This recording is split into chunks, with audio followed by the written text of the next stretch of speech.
Individual Muslim men might be very loving towards their wives. My friend Nabil's parents had a beautiful relationship, and so do many other Muslim couples. But there's definitely a problem in the Muslim world.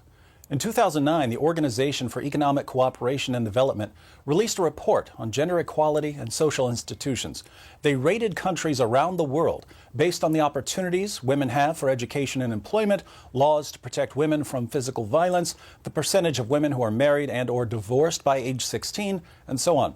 And they found that 11 of the 12 countries with the highest levels of discrimination against women were Muslim-majority countries. A similar study in 2014, conducted by the World Economic Forum using their own criteria, concluded that 19 of the 20 worst countries in the world in terms of the gender gap between men and women were Muslim-majority countries.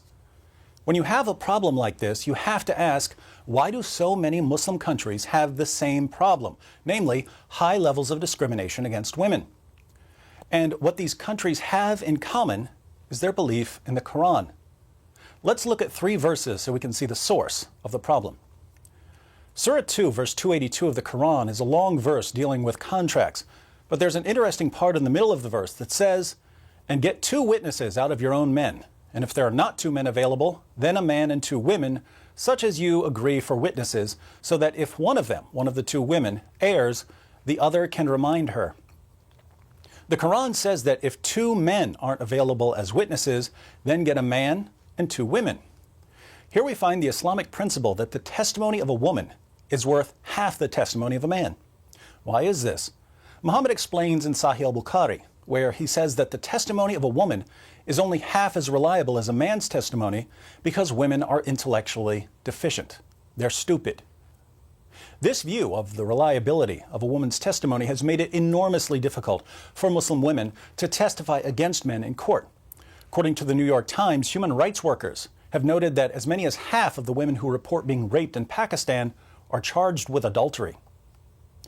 Another disturbing verse is Surah 2, verse 223, where Allah tells Muslim men, "Your wives are a tilth for you, so go to your tilth when or how you will." We don't use the word tilth much nowadays. A tilth is a patch of ground that you plow so you can sow your seed. The Quran says that women are a tilth that you approach whenever and however you want. The historical background of this verse, according to Sunan Abu Dawud, is that when Muslims moved to Medina, they began marrying women from Medina, and the women of Medina didn't want to have sex in certain positions. One woman told her husband not to come near her if he wanted sex in these positions. She said, "Stay away from me if you want me to do that." The issue was brought to Muhammad, and Allah's response was Surah 2, verse 223. She's your tilth, your field for sowing your seed. Plow her however you want.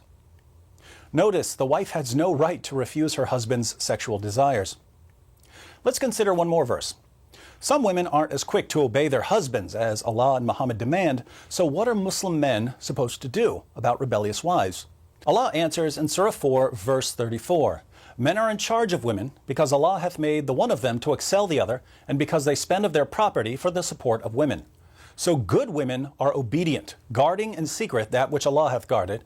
As for those from whom you fear rebellion, admonish them and banish them to beds apart and scourge them. Then, if they obey you, seek not a way against them. If your wife doesn't obey you, you warn her, banish her to a separate bed, and beat her until she does what you say. A study by Human Rights Watch reports that more than 85% of Afghan women are victims of physical, sexual, or psychological violence or forced marriage, and that more than 60% are victims of multiple forms of violence. Why? Because of the Quran. According to Allah and Muhammad, women are stupid, they're the property of men and have to submit themselves fully to their husbands' sexual whims. Those who don't are to be beaten into submission. Numerous studies show the real-world impact of these teachings, and yet we're told by politicians, reporters, and Muslim groups that the discrimination against women in Muslim countries has nothing to do with Islam.